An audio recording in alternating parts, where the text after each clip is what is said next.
On New Year's Eve, she knocked with 3 children. The rancher said, "It starts with us tonight." New Mexico Territory, December 31st, 1873. The mountains were drowning in snow. A fierce wind howled through the high passes of northern New Mexico, bending pine branches and clawing at rooftops like some ghost trying to get in. The moon was a pale blur behind veils of falling white. Every trail had vanished. Every sound was swallowed by the storm. Inside a small, timber-framed cabin nestled in the hillside, Rhett Holloway sat alone. The fire popped in the hearth, casting a flickering orange glow against the wooden walls. A tin cup of whiskey rested in his calloused hand. He stared into the flames as if they might answer for the years he had spent trying to forget. Another New Year. Another bitter end. He raised the cup in a silent, sarcastic toast to no one. And then, 3 sharp knocks. He froze. Knocks again, harder this time. Desperate. The kind that had no patience left. Rhett stood slowly, setting the tin down. His boots scraped the wood floor. The wind moaned louder as he stepped to the door, fingers brushing past the old rifle mounted above it. Just in case, he unlatched the bolt and pulled the door open against the wind. And there, framed by snow and moonlight, stood a woman. Her cloak was soaked through, face pale beneath a frayed bonnet. Snow clung to her lashes and hair like frost on a dying leaf. In her arms, a small child burned red with fever, limp and shivering. 2 others, no older than 6 or 7, clung to her tattered skirts, their eyes wide with cold and fear. She looked up at him with cracked lips, and a voice so low it nearly vanished in the wind. "I have nowhere else to go." Rhett's breath caught. Eliza May Cutter. He had not seen her in almost 7 years. She looked older now, worn, thinner, but her eyes were the same, fierce, full of things unsaid. She had been the wife of his closest friend, the ghost in his sleepless nights, the woman he had once loved in silence. He said nothing at first. His jaw tightened, heart thudding beneath the stillness. The fire crackled behind him. The cold bit at his bare forearm. The child in her arms whimpered, a thin, sick sound. The snow gathered on the children's shoulders. Rhett moved. Without a word, he stepped forward and reached for the baby. His hands, once quick to draw iron, now trembled slightly as he took the feverish bundle from her arms. The child coughed against his chest, heat radiating through the threadbare blanket. He looked at Eliza again, eyes hard, unreadable. Then he stepped aside. "Come in," he said. She hesitated, just a breath, then gathered the 2 older children by the hand and stepped into the cabin. The door closed behind her with a final, muffled thud. Inside, the warmth hit them like a wave. Rhett knelt by the fire, laying the sick child gently onto a folded quilt. He added wood to the flames, never glancing up as Eliza ushered the other 2 to sit on the rug near the hearth. The boy stared into the fire like he had never seen one before. The girl clutched a rag doll missing half its face. Eliza's voice cracked as she crouched beside Rhett. "His name is Thomas. He has been sick for 2 days.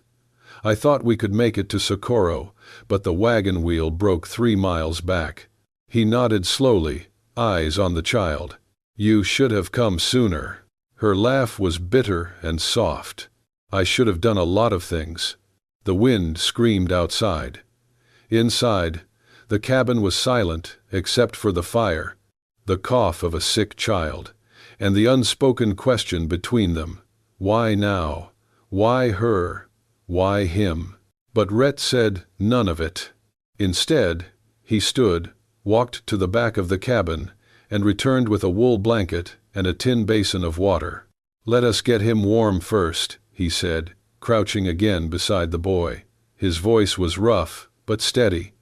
"Then you can tell me what happened." Eliza blinked fast, and for a moment, he thought she might break. But she didn't. She only nodded. Outside, the new year crept closer with every falling flake. Inside, something old had stirred again, something long buried. And it had started with a knock. The cabin had grown quiet, save for the low, steady crackle of the fire.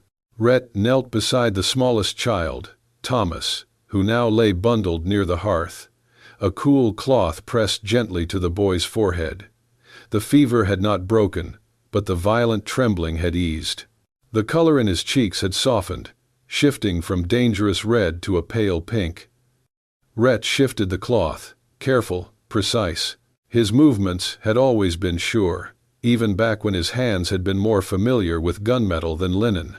Eliza watched from a distance, arms wrapped around her knees, still shaking slightly from the cold. Her clothes were drying by the fire, but her skin was blotched red and raw. She didn't speak. She didn't have to. Rhett stood and walked to a small wooden chest beside his bed. He opened it slowly, hesitating for the briefest of moments. Inside lay a neatly folded dress, simple, made of faded green wool, with a delicate white lace collar. He lifted it gently, as if disturbing a memory. He walked it back to her without a word. She took it with both hands, her eyes lowering as she recognized it. "This was hers," she said softly. Rhett nodded. "My mother wore it every Christmas. She would have wanted you to be warm." Eliza's lips parted, but she said nothing, only clutched the dress tighter, as though it were a lifeline. She stepped into the back room with the girls, while Rhett returned to the fire. A few minutes passed, then the door creaked open, and she emerged again, hair still damp, but eyes clearer now. The dress fit well enough, a little loose at the shoulders. Rhett handed her a tin bowl of warm cornmeal porridge. "Eat. It's not much, but it'll help." They sat side by side on the rug, bowls in hand, backs to the fire. The children were already curled together, fast asleep under patchwork quilts. The boy, despite his fever, had stopped whimpering. A soft breath escaped his lips, his tiny chest rising and falling with steady rhythm. For a long while, they said nothing. Then, quietly, Eliza broke the silence. "Do you ever think about it?" Rhett didn't look at her. "About what?" She stirred her porridge with the spoon, her voice low. "Back then, before the war, before Sam." His jaw tensed. "I try not to." She gave a half laugh, hollow and full of hurt. "I used to think I imagined it. The way you looked at me. The way you never said a word." He set his bowl down. "You belonged to him." "Did I?" She looked over at him then, her eyes glistening with things long buried. "I remember the day Sam told me he was going to propose. He said he felt lucky, like he'd beaten you to something." Rhett's throat tightened. He turned away from her and reached toward the shelf above the hearth. He pulled down a small cloth bundle and unfolded it slowly. Inside was a handkerchief, yellowed with age, soft with use. The embroidered initials were faint now. M.H. Margaret Holloway, his mother. He handed it to her. She looked at it, confused for a moment, until she saw the initials. Her hand trembled. Then, quietly, as if something cracked beneath the weight of it all, Eliza began to cry. No sobs, no wails, just tears that slipped down her cheeks one by one, like tiny rivers in the thaw. Rhett didn't speak. He didn't ask. He only reached forward, gently, and wiped the tears from her cheek with the cloth, tender, reverent, like a man handling a holy relic. Their eyes met, just for a moment. In his, there was no accusation, no bitterness, only recognition. Of what had been lost, of what could never be again, of what still remained, in the quiet spaces between survival and surrender. Eliza's voice was almost a whisper. "He died trying to be a good man." Rhett nodded. His hand lingered on her face. "He was," he said. And for the first time that night, something like peace passed between them. Not forgiveness, not yet, but the beginning of something that had waited too long in the cold. The wind had eased sometime after midnight. The storm outside had grown still, leaving behind a muffled world blanketed in white. Inside the cabin, the fire burned lower, casting softer shadows across the walls. Rhett sat at the table, sharpening a knife with rhythmic strokes. His mind wandered too much when it was quiet. Eliza stood near the hearth, wrapped in a wool shawl, her arms folded tightly across her chest. The children were asleep, lined up like tiny soldiers under quilts Rhett's mother had sewn years ago. The fever had broken. For now, at least, Thomas breathed easier. But Eliza did not. She turned to Rhett with something heavy in her eyes. "There's something I need to show you," she said. He looked up, then slowly set the knife down. She reached into the satchel she had carried in with her. Leather, cracked with age, the strap barely holding. From inside, she pulled a folded parcel wrapped in oilskin. Her fingers shook slightly as she placed it on the table. "He gave it to me, 2 days before they came for him. He told me to keep it safe and to give it to you if anything ever happened." Rhett hesitated, then unfolded the parcel. Inside was a letter, brittle at the edges, but still legible. The handwriting was unmistakably Sam Cutter's. Neat, careful, a miner's script. He read silently. "Rhett, if you are reading this, it means they got to me. Do not believe what they say. I never took a damn coin from those bastards. I tried to speak out, and now they're hanging me for it. Eliza and the children, they have nothing now. If they come to you, take them to the mountains. You'll know what to do. I trust you more than any man left in this God-forsaken territory. Tell them I died with my boots on. Sam." Rhett stared at the words for a long time. He said nothing. Eliza sat across from him, her hands in her lap, still and clenched. Then he lifted the second sheet, a crude map of the mining camp, routes, shifts, tunnels. Attached to it were 3 signed witness statements accusing Silas Harwood, the owner of the mine, of skimming wages and running secret operations with stolen gold. Rhett's fingers curled tight around the edge of the map. "They hanged him. To cover this up." Eliza nodded slowly. He went to the sheriff. The sheriff went straight to Harwood. 2 days later, Sam was arrested for conspiring with outlaws and hung in front of the courthouse with barely a trial. Rhett's jaw clenched. And no one stopped it? No one who lived long enough to try. He stood and walked to the window, staring out at the endless white. Snow clung to the pines like ash.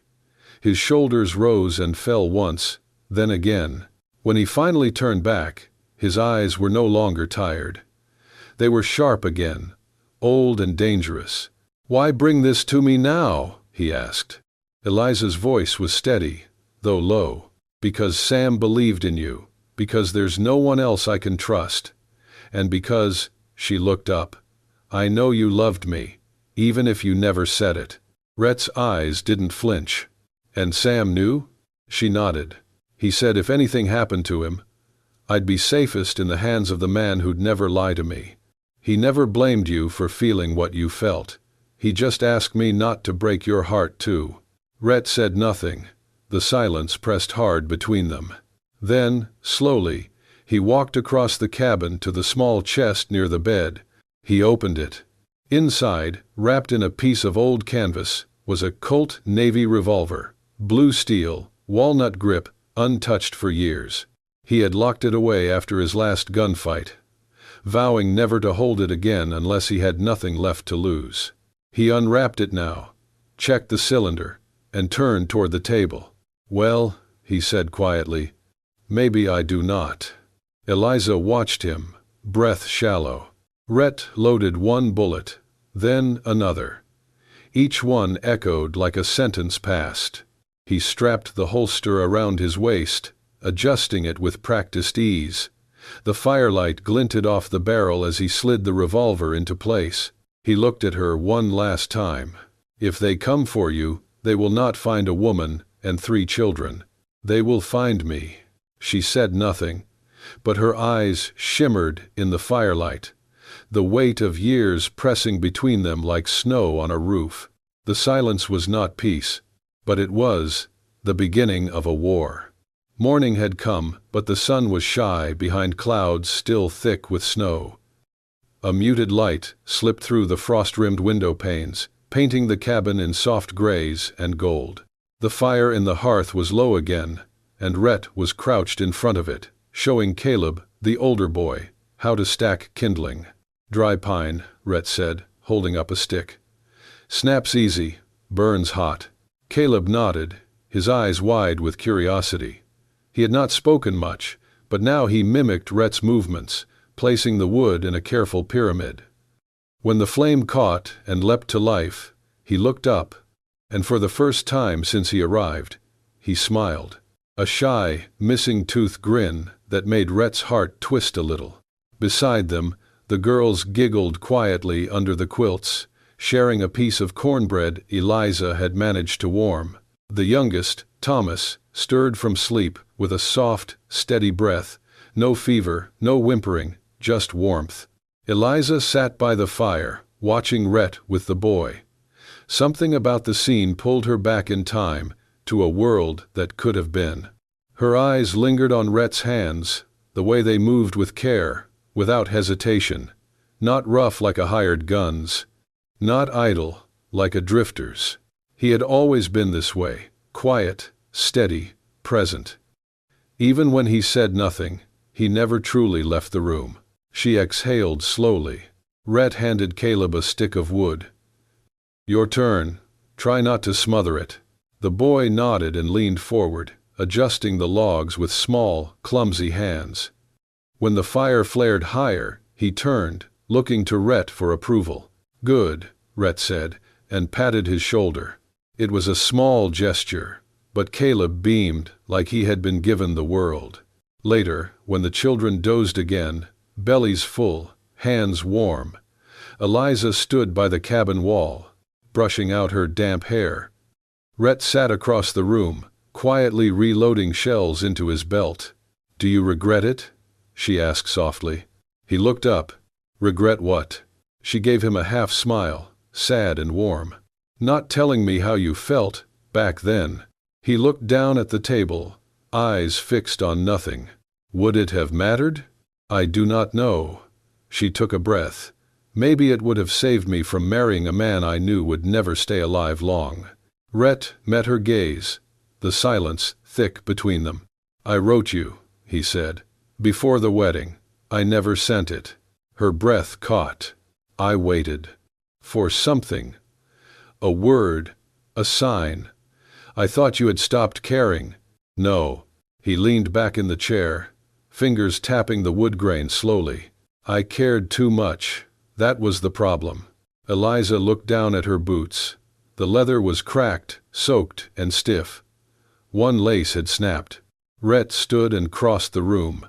Without a word, he knelt before her and gently took her ankle in his hand, fingers cold but careful. He pulled the lace through each worn hole, threading it with quiet precision. She watched him, his brow furrowed, his hand steady. Their eyes met as he tied the knot. For a long, suspended second, neither looked away. It was not lust nor desperation. It was something heavier, older, the weight of 1,000 things unsaid. "If things had been different," she whispered, "I would have chosen you." Rhett stood slowly. His voice was rough when he answered, "Things are different now." They stood in the stillness, the only sound the crackle of a fire, just beginning to burn brighter. The new year had come in quietly, but something deeper had been lit inside that cabin. And it had nothing to do with kindling. The storm had passed, but danger now rode in with the thaw. At the old fuel stop 2 miles down the base of the mountain, what used to be a trading post, 3 riders dismounted just before noon. Their coats were long, dust-stained, shoulders hunched low against the cold. One of them, tall, with a mustache like a hawk's wing, pushed open the creaking door to the cabin. Inside, an old man poured lamp oil into a rusted heater. "We're looking for a woman," the rider said. "Widow, 3 kids, came through here in a busted wagon." The old man looked up without blinking. "Ain't seen no one like that." The third rider stepped forward, younger, mean. A scar cut across his cheek like a slash of white paint. "You sure?" he asked. "Be a real shame if this place caught fire tonight." The old man didn't flinch, but when the 3 rode off, he limped out the back of the shack, lit a small fire with pine needles, and let the black smoke rise into the sky, a signal known only to one man still watching the mountain. High in the hills, Rhett saw it as he was chopping wood, a narrow column of smoke curling where it had no business curling. 3 puffs, short, spaced. He dropped the axe. Inside the cabin, Eliza was feeding Thomas, who had grown stronger by the hour. The girls sat on a blanket, playing with sticks and buttons. Rhett stepped in with urgency. "Pack what you can. 10 minutes." She looked up, eyes narrowing. "What is it?" "They're here." She said nothing, only gathered the children and started rolling blankets. Rhett moved like a man returning to old instincts, checking his saddle, tightening the straps on his rifle, loading rounds into the revolver.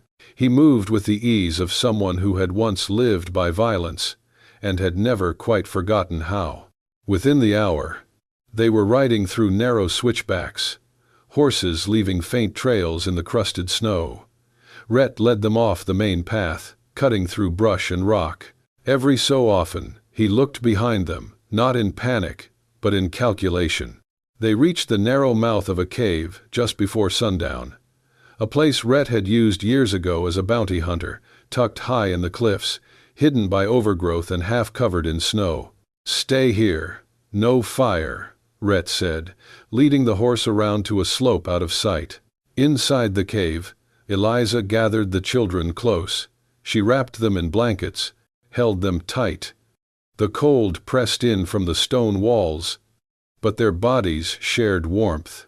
Outside, Rhett crouched behind a jagged outcrop, rifle resting on his knee. He did not shake. He did not breathe heavy. Only watched. And waited. Night fell. In the silence of snow and pine, hoofbeats whispered. Then, the snap of a twig. One man, one horse, a single rider, moving slow, cautious, following a faint trail through the drift. Rhett saw the glint of steel at the man's hip. He waited until the rider drew closer, 20 feet, maybe less. Then he stood. "You're done here." The man jerked his reins. His hand twitched toward the holster. Too late. The crack of Rhett's Colt shattered the mountain air. The bullet struck the rider clean through the chest. He fell sideways off the horse, hit the snow hard, and did not move again. Smoke curled from the muzzle of Rhett's gun. He exhaled, slowly. Inside the cave, Eliza pressed her lips to Thomas's head, eyes wide and wet. Outside, Rhett knelt beside the body, took the man's gun, and rolled him down the ridge, far from the tracks.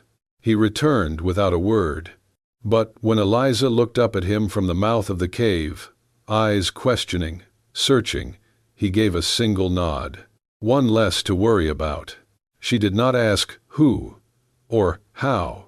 She only reached out, and this time, when her hand found his, he did not let go. The cave had gone still, too still. Eliza pressed her hand to Thomas's forehead, her face draining of color. The boy's skin was fire-hot, yet his limbs were cold. His tiny chest heaved in shallow bursts, and then his back arched. "Rhett!" she cried. Rhett was already at her side. Thomas's small body convulsed once, then again, the fever seizing him. His eyes rolled back.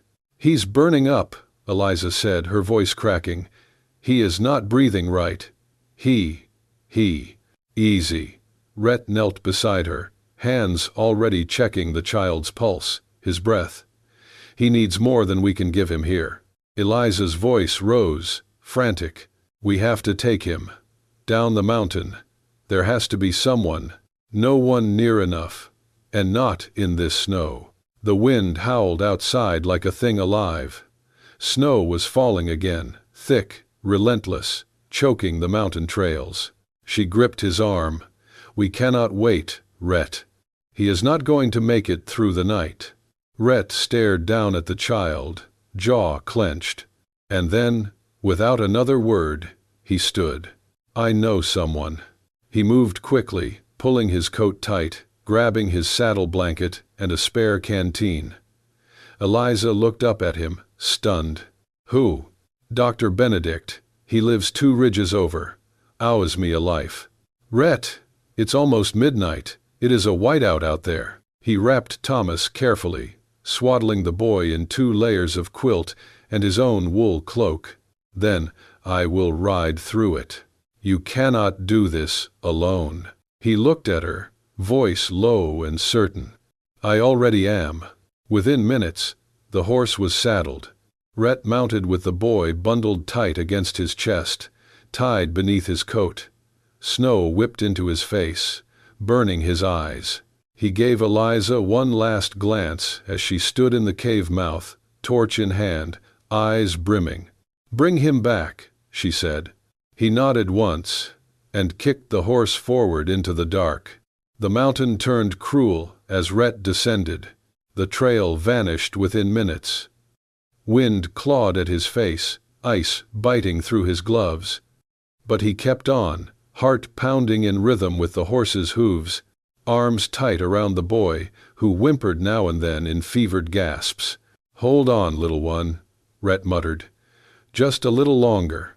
The storm grew worse. Snow blinded him. Branches tore at his coat. And then, suddenly, the horse shrieked and stumbled. The world tilted. Rhett was thrown sideways. He hit hard. The boy cradled tight to his chest. Snow cushioned the fall, but pain shot through his side. The horse scrambled back to its feet and bolted into the white. Rhett did not chase it. He looked down at Thomas, still alive, but barely. He staggered upright, teeth clenched against the cold. He pulled the boy tighter, shielding him beneath his own coat. And he walked. One step, then another. Boots crunching through thigh-deep snow, vision blurred, breath seizing in his chest. He thought of the war, of carrying wounded men across fields soaked in blood and fire, of promises made to men who never saw morning. This child would see morning, even if it killed him.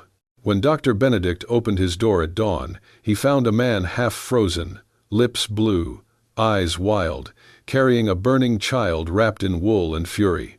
"Save him," Rhett rasped, stumbling forward. "For the love of God, save him." Then he collapsed, still holding on. The cabin was warm. Not the cave. Not the snow-covered mountain. This was a different place entirely. A real home, with thick stone walls and shelves lined with books and medicine bottles. A stove hummed in the corner, and the smell of boiled herbs and pinewood filled the air. Thomas lay on a cot near the fire, pale but breathing evenly. His fever had broken. His chest rose and fell with the steady rhythm of a child finally out of danger. Dr. Benedict stood over him, wiping sweat from his brow. "If you had arrived an hour later," he said quietly, "the boy would have been gone." Eliza sat in the chair beside the cot, her hand cradling Rhett's. He lay on a second bed, still unconscious, wrapped in blankets, his skin flushed with the burn of cold. She had not let go of him since she arrived. She had barely spoken, only watched him, listened to the slow, stubborn beat of his heart. The children huddled nearby on a rug, whispering softly. The girls played with carved wooden animals the doctor had given them. Caleb sat closest to Rhett, eyes fixed on the man who had braved the storm to save their brother. When Rhett stirred at last, it was with a groan, hoarse and rough in his throat. His eyes opened slowly, blinking against the firelight. Eliza leaned over him immediately. "You're safe," she said, brushing his hair back. "You made it." His voice came in a rasp. "The boy? He's alive. You saved him." She could not hold back the tears this time. They came quietly, without shaking. Just soft lines down her cheeks as she leaned closer and pressed her forehead to his hand. "I thought I lost you." Rhett closed his eyes again. But this time it was not from exhaustion. It was relief. The children crept closer, and one by one they came to him. Caleb laid a hand on Rhett's arm, small and unsure. The younger girl climbed beside him on the bed without a word, curling up like she had done it 100 times before. Even Thomas, still weak, reached out from the cot and clutched Rhett's sleeve. Eliza watched, heart full. She whispered under her breath, voice trembling, "He's the reason they're still alive." Dr. Benedict stepped to her side, folding his arms as he looked over the quiet reunion. He glanced down at her, voice calm but curious. "What do you think this is?" he asked. Eliza looked at Rhett, still pale, still worn, but alive, surrounded by children not his own, and a woman who had once walked out of his life. Then she looked at the doctor and smiled, tears still shining. A second chance. Rhett opened his eyes again at the sound of her voice. His gaze met the doctor's. Rhett answered, voice low and certain, "A beginning." The dawn came slow and soft, bleeding gold into the snow-covered valley. The storm had passed, and with it, the hush of survival gave way to the quiet sounds of life.